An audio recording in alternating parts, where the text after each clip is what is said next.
Because today is the 20th anniversary of the PlayStation 2's release here in Europe, we've decided to talk about 20 PlayStation 2 games. The way this worked is that rather than us both just coming up with top 20 lists, you came up with a top 10, I came up with my own top 20, and then I eliminated from it any of your top 10. I also do have a few honourable mentions. Yeah, I have an honourable mention or two as well. My number 10, Max Payne. I've talked very extensively about this game to you. It feels like it's made by a small indie studio who couldn't actually hire real voice actors, and everyone sounds like they're doing a over-the-top, stereotypical impression of an Italian American, which I find quite funny. The story's a bit cheesy, which is quite entertaining as well. They didn't bother with cutscenes, they just took pictures of the development crew pretending to be actors, pretending to be the characters, and then added a Photoshop drawn over look to them all rather than actually drawing them. I mean, they drew some of them, but they couldn't be asked with the rest of them. Really fun game. Okay, my number 10 is Crazy Taxi! This was ported from an arcade game, but it was released on PlayStation 2, so it counts, even though I do prefer the actual arcade mode over the original stuff that's in there. Crazy box stuff with things like stunts and challenges. The arcade mode is great. Number 9, Driver 3. DaZlingWalkthroughs, if you will. I'll be honest with you guys, I never actually played GTA on the PS2. This is the closest thing, pretty much the closest thing I got to GTA. I think that's probably why I like it. I spent a lot of time just messing around in the sandbox mode. The maps had like those various secret bits essentially that you could get to. You know, those were kind of cool, right? Like the little racetrack with the go-karts. My number 9 is also an arcade port, and it's also a driving game. And it's a game that I take very seriously. OUTRUN 2006 Coast to Coast, which is ported from OUTRUN 2. Each console's version has differences based on that platform's strength. Some cars are only unlockable by connecting it with the PSP version. This game, it's like an ice-cold orange juice in the form of a game. It's the best possible advert Ferrari could have ever hoped for. I mean, this did for Ferrari what the Italian job did for Minis, and what James Bond did for Aston Martin. And this added a lot of exclusive modes to the game as well, like a lot of arcade ports often do. I still find it quite challenging. It still doesn't compare to the arcade original though, but I love the variety of locations. There's Bay Area, which is based on San Francisco, and there's stuff like the Egyptian pyramids and all sorts of different really cool environments. And also the space one, where it's all just a big star field. This is the ultimate wish fulfillment as a game. When I'm driving, this is how I feel when I'm on a long road and I'm going at like 60, and I just think, yes! My number 8 is Need for Speed Carbon. A lot of people might not actually remember this as being on the PS2, because this was, I believe, in the sort of time when we were sort of going between the PS2 and the PS3. The thing that actually sold me, believe it or not, was the auto sculpt feature. I thought that was kind of interesting, that they managed to make essentially procedural mesh stuff work for this game. And also I quite like the way that the campaign plays out, where you've got the island which unlocks as you carry on. So in this one it actually felt like you were controlling the map by issuing challenges to different races and stuff like that. And each team of racers had like their own theme, and they had like themed cars. You could hire drivers and they could like take down your opponents, although they never seem to do what you ask them sometimes. But my number 8 is The Sims Bustin Out, which was a Sims game developed specifically to be played on consoles, and I'm glad they did that. And what I like about it so much is, I mean, first of all, the idea that it's a Sims game where you can travel to another location, which at the time was just mind-blowing to me. But also the fact that each location has its own theme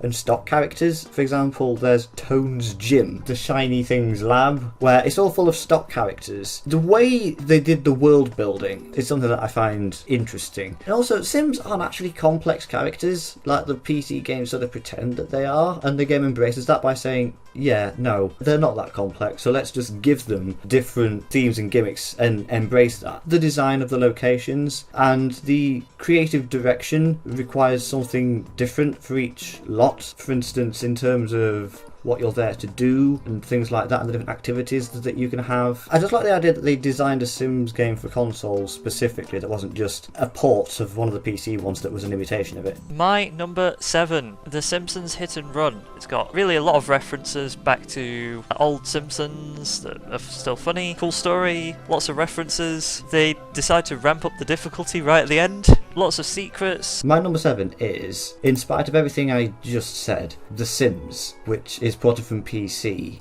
And you can tell that it was originally a PC game. The whole design of the menus and the display and the information that you're dealing with all at once. But I still rank it higher than Sims Bustin Out because it was my introduction to the series. Get a Life mode, which has a progression system to it, which is kind of like the Sims Bustin Out on a much smaller scale. I just like the idea that I'm actually getting something out of it. With the PC games, I just enjoy it more when it's on triple speed, and I'm not really involved with it. And they really should have branded it differently, like actually incorporate Get a Life as a subtitle, just to separate it instead of just pretending to be the PC version, because it's not. My number 6 is Gran Turismo 3 A-Spec. I think the reason why I kind of like it looking back on it is you can really collect every car in the game. Because in the later titles, when there's 1,200 cars, you are unlikely to actually be able to reasonably get every car in the game without a lot of grinding and a lot of very similar cars. Car collecting is fun, car racing is fun, lots of different choices of cars is good. My number 6. If OUTRUN 2006 Coast to Coast is orange juice as a game, then Splashdown is lemonade. It's the most unique racing game I've ever played. It's like a tourism campaign. For example, you get to race around the Barrier Reef and Hawaii. I went back to it and I thought, I wish I had played this much more than I had, because I just didn't realise how much I really did enjoy it. There are very few greater pleasures in life than racing around exotic locations while All-Star plays. My number 5 is Need for Speed Underground 2. I rate it higher than a lot of games just because it has the car customizability aspect of it, where you could swap all of the bits around. It came from that era where a lot of stuff was being really inspired by the Fast and the Furious. It had like all those really cool things where it was like, oh, you've got to impress car magazines and you've got to make your car look good and you get to take pictures of it and stuff like that, and I thought that was kind of cool. My number 5 is LEGO Star Wars 2 The Original Trilogy. This is the best LEGO video game. It's where the series peaked in terms of level design and story mechanics and humour. This is a more fun version of Star Wars. Free play, where you can toggle between various unlocked characters to get to different locations and rooms and to use different abilities. That unlocks so many more places in the same level, and sometimes it's twice as much as the actual level in the story. In terms of designing a game, I think it does a really good job because it really makes you think, okay, I know what I need to do here, I just don't really know how to do it. There's a way to solve this. And I spent so much time just repeating around the same areas, just doing the same action over and over again, even though it clearly wasn't working, and then eventually seeing something or remembering something and figuring it out. It's simple enough for children to be able to play it, but it's also challenging enough to keep adults interested. My number 4 is Need for Speed Most Wanted. This game was the first one that I played that introduced police chasing. It was interesting doing racing and also doing the police stuff. I thought that was quite cool at the time. The fact that they'd added police to it and all of the cool things you could do, like all those pursuit breakers you remember with the donut. The live action cutscenes were kind of cool. Also, it's one of the only Need for Speed games from this period that's in daytime, which is actually kind of cool because you can see what you're doing, which is actually why I prefer it to some extent over Carbon, because Carbon is all at night again, and I was like, I thought we got past this. And the helicopter, that was cool. My number 4 is Need for Speed Underground. Like you, this game introduced me to an entirely new subgenre of racing and its culture. And also, the fact that it's one of the most imitated games of all time. Stuff like Midnight Club and Juiced, Project Gotham Racing and all of that. The illegal street racing subgenre. It's all based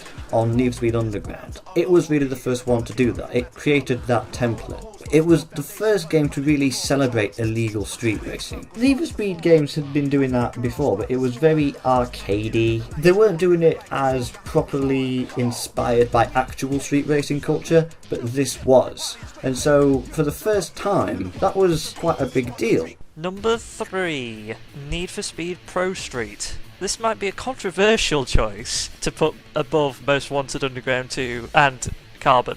Pro Street came after Carbon but has nothing to do with illegal street racing. But I did enjoy it. It's just a fun, somewhat arcadey feeling racing game. I like the fact that they added a vinyl editor that allows you to actually place as many vinyls as you want, because that wasn't in Carbon, I don't think. I think that was really cool. In Pro Street you've got the mirroring feature, you've got the various different types of events like drag, drift. They just feel different when you do it on a track. The thing that sold it to me is crash damage, not like Gran Turismo racing where every car looks perfect, and not like other Need for Speed games where it's like on the streets and every car looks perfect. It's like it bothered to do that crash damage stuff. But that's the sort of thing that actually happens in racing, is you'll have 2 races in a day, and if you knock the front bumper off in the first race, you need to put it back on. My number 3 is Colin McRae Rally 3. I remember pretty much it being the most realistic rally game that I played at the time.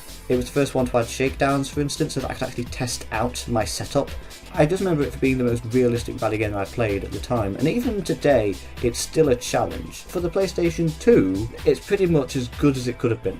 My number 2, Burnout 3, Takedown. My favourite arcade racing game ever. The music is amazing. I listen to all of those songs still. The different car classes that you'd end up in kept the game exciting. The way that they laid out the events meant that it kept it interesting despite there not being that many different cities. Each city had like 5 or so tracks, but they sort of had each type of event at each track at each city, all sort of spaced out throughout the game, so it kept it interesting. There was all the crash junctions. That was a cool thing. It's a bit of a weird thing in that game. It is fun. You could sort of see all the different cars as like shadowed out as you progress through the game, so you could see like what you need to do to unlock each one and like what it might be. It's just really cool. Fun party mode, fun with friends, great game, really satisfying when you get a takedown, crash people into cars and stuff. My number 2 is the best-selling PlayStation 2 game. Some would say the best PlayStation 2 game, and I think the one that I've ranked above it is going to be a controversial choice, but it's the one that official PlayStation 2 magazine called Massively Expansive, the biggest game ever. It's one of the 5 joint highest rated PlayStation 2 games on Metacritic. It was the killer app for the PlayStation 2. It showed off everything that it could do. It's the first game that I actively wanted to finish. I can still remember coming home from school and trying to complete the flight school. There was always somewhere new to go, there was always something new to do or someone new to meet. Sometimes fiction can ruin reality by making it boring in comparison because you don't really get to go on those adventures like the heroes of your favourite games, but then the best games are the ones that remind us of the power of fiction to really put you in the mind and body of that character so much that you really do go on that adventure because you take it with them. The interesting thing about it is, even though it's a Grand Theft Auto game, it follows the hero's journey structure, with the different places in San Andreas sort of being their own mini story, and how you basically go in a circle, starting in Los Santos, going through the countryside into San Fierro, through the desert to Las Venturas, and then back to Los Santos again. And I think if you try to compare it with Joseph Campbell's hero's journey from the hero with 1,000 faces, it pretty much follows it. Not entirely, but it almost follows it completely.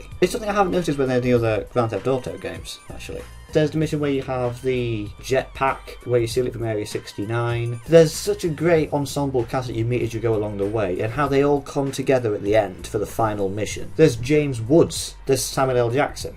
I love it. And I tried the final mission so many times, and I still have dreams about trying to get past that final mission at the end.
box, player 3.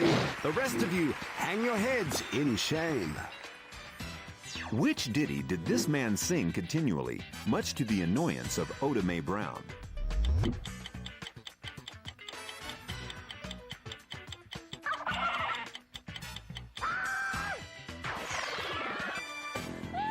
A golf clap, please, for the...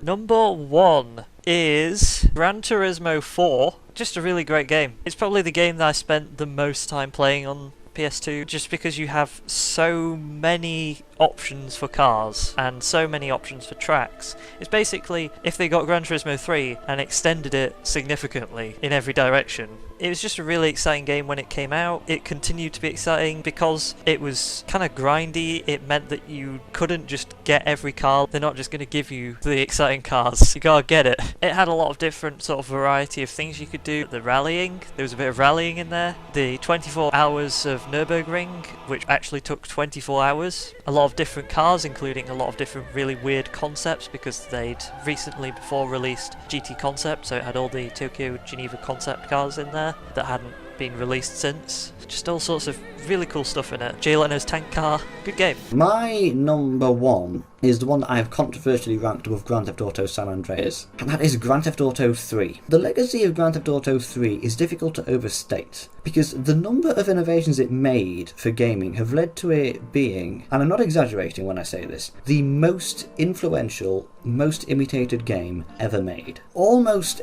every AAA game since has used the format and the template that Grand Theft Auto 3 established, so everyone's already familiar with it, and it was the first one to really do that on a wide scale. This is when gaming went from being just toys for children to legitimate pastimes for adults. And even though stuff like Pac-Man and Space Invaders and Mario Bros might have popularised them, Grand Theft Auto 3 was when it first began to be taken seriously as a culture and as a hobby. That was the first time that it was done, because of the themes and the tones that in some ways it's like Scarface, in other ways it's like The Godfather, and it just draws upon so many different things and put it all together for the first time in one big package. I remember playing it and thinking, okay, so now I get it. Now I get it. That every game, pretty much every game I played since then, has been building on what this game did. And other games have introduced certain things, but Grand Theft Auto 3 introduced an entire structure, an entire style and concept and design approach to it. Every modern game that is an open world action adventure game, which is almost every single game, owes its existence to Grand Theft Auto 3. Because of that, I think I have to give credit where it's due,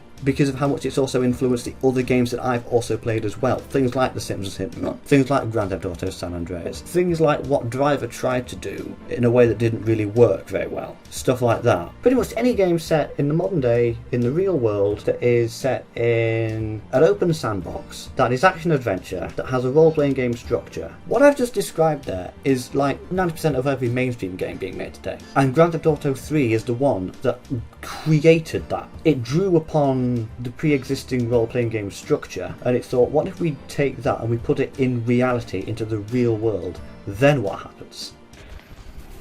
Hi, I'm John Landis, and I would like you to subscribe to Alexander Sigworth's YouTube channel, because it's incredibly important for world peace.